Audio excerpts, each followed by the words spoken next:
Madam के अंदर क्यों गिरावट आ रही है, एक्सेस कैपिटल की रिपोर्ट क्या कह रही है, जिन्हें नागर हमको बताने के लिए आ गए हैं। जिन्हें जी बताइए। जी, तो एक्सिस कैपिटल का नोट है एम पर, और एम कंपनी ने जो है एक अपने एक्सयूवी 700 मॉडल पर है उस पर प्राइस कट किया है, और ये प्राइस कट करीब करीब 2 लाख रुपए का किया है।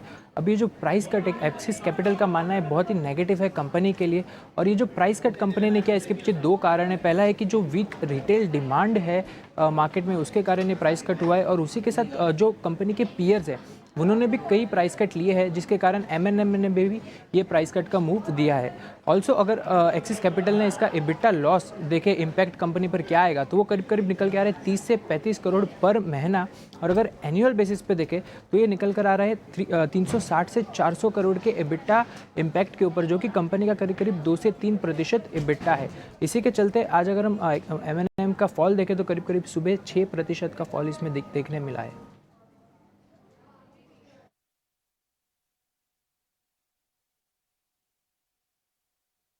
जिन्हें बहुत शुक्रिया, थैंक यू वेरी मच, सारी की सारी डिटेल बताने के लिए। ऑलरेडी सृष्टि ने भी आपको काफ़ी हद तक गाइड किया है कि जो एक्सयूवी 700 के रेट घटाए गए हैं, रेट घटाना जुर्म नहीं है इस देश में, रेट घटा सकते हो, लेकिन अगर आप इंडस्ट्री के पैमाने से थोड़ा भी ज़्यादा ऊपर नीचे करोगे तो फिर उसका रिएक्शन कम से कम मार्केट पे आपको सेम डे मिलेगा। बाद में ग्राउंड पे गाड़ियाँ बिके, कम बिके, ज़्यादा बिके, वो एक अलग हो सकता है, लेकिन मार्केट पे रिएक्शन सेम डे आएगा। और जो आपको स्क्रीन पर दिख रहा है 5% का, क्योंकि ये बताया जा रहा है कि ये औसत से थोड़ा ज़्यादा गिराया गया है, और इसके आने वाले दिनों में नंबर्स पे असर आएगा। एक और चीज़ समझता हूँ, मैं ज़्यादा ऑटो कवर नहीं करता, सृष्टि के बाद ज़्यादा ज्ञान है इसके रिगार्डिंग, लेकिन फिर भी मैं अपना निजी एक्सपीरियंस बताता हूँ। एम की कुछ फ्लैगशिप गाड़ियाँ बहुत अच्छी हैं, उसमें एक्सयूवी 700 का टिपिकली पीयर मार्केट के अंदर मिलता नहीं है जल्दी रेट के हिसाब से भी और कैलकुलेशंस के हिसाब से भी। इसकी अच्छी गाड़ी है और ये काफ़ी अच्छी से भी है, और मेरे को जहाँ तक समझ है ये शायद बुकिंग पे भी है, मतलब ये आपको बाद में मिलती है, वेटिंग पे चल रही है ये। सृष्टि में ठीक बोल रहा हूँ इसकी गाड़ी ये वेटिंग पे भी है क्या, एक्सयूवी 500? जी जी बिल्कुल डिम्पी, ना ही सिर्फ 500 बल्कि थार के आप वेटिंग देख लीजिए, स्कॉर्पियो की वेटिंग देख लीजिए, अभी भी कई महीनों की वेटिंग जो है वो इन सभी गाड़ियों पे फिलहाल देखने को मिल रही है। पर एक्सयूवी 700 डिम्पी काफ़ी फ्लैगशिप मॉडल है, इसकी वेटिंग 1.5-2 साल तक गई है, और ख़ास तौर से लग्जरी की जो डिमांड थी वो काफ़ी स्ट्रॉन्ग थी। अभी डिम्पी 2 चीज़ें हो रही हैं, ना ही सिर्फ कंपनीज जो हैं प्राइस कट कर रही हैं, दूसरी बात ये भी है कि इन्वेंट्री लेवल्स सभी कार कंपनीज के बहुत ज़्यादा ऊपर हैं, क्योंकि अब हम देखेंगे 1-2 महीने में दिवाली सीजन आएगा, कंपनी सोचेंगी कि जो नए मॉडल्स हैं उनको लेकर आएं, तो उससे पहले कुछ इन्वेंट्री खाली करने का भी कंपनी का कुछ प्लान होगा। क्योंकि आप देखिए कल टाटा मोटर्स की तरफ से भी कुछ प्राइस कट की अनाउंसमेंट्स आई थी। एम की जो प्राइस कट की अनाउंसमेंट से ज़्यादा रिएक्शन इसलिए है क्योंकि इन्होंने अपनी फ्लैगशिप मॉडल का प्राइस कट किया है और बाकियों के कंपैरिजन में ज़्यादा प्राइस कट किया है।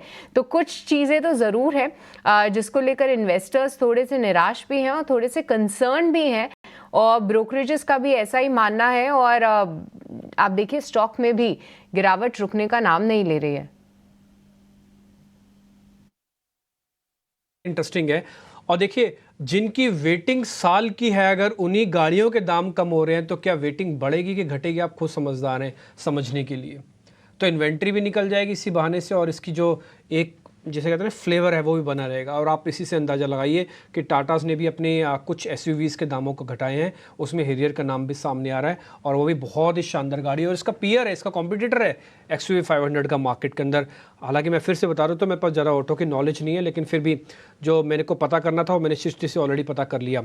खैर 1-2 चीज़ मेरे को और नोटिस करवानी। 50 पॉइंट की गिरावट के साथ अभी निफ्टी आ चुका है 400 के नीचे।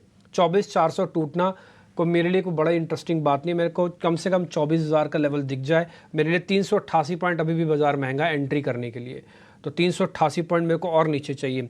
एक चीज़ मैं आपको और नोटिस कराना चाहता था, यस, अगर आप वैसे स्पेसिफिक होकर देख रहे हैं ना मार्केट के अंदर, तो आपको बहुत ही सिलेक्शन के साथ काम करना होगा, ठीक, तो आप वो सिलेक्टिव रहिएगा। अंशुल जैन, जब मैं ऑटो की चर्चा कर रहा था ना, एक शेयर मेरी नज़र में आया, मैं वो भूल ना जाऊँ, मैंने लिख लिया, वो है जमुना ऑटो। ये शेयर के अंदर अभी सडन स्पाइक आया थोड़ी देर पहले ही। एक बार ज़रा दिखाना जमुना ऑटो का शेयर दिखाइए अंशुल जी को। ये सडन स्पाइक के साथ 1.5-2% ऊपर आया, ज़रा देख के बताओगे आप। सर स्टैंडर्ड डिस्क्लेमर के साथ स्टार्ट करूंगा। जमुना ऑटो अभी सुबह हमने अपने क्लाइंट्स को बाय दिया है 150 रुपए के टारगेट के साथ 127 रुपए में। उसकी वजह यह है कि स्टॉक में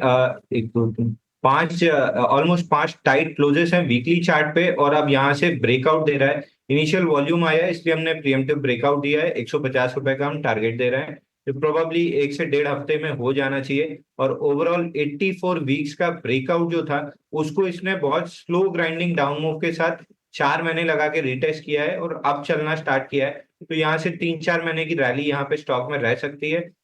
बेयर मिनिमम 150 का टारगेट है। ओवरऑल जो पैटर्न है उसके स्ट्रक्चर ब्रेकआउट का टारगेट 195 रुपए है।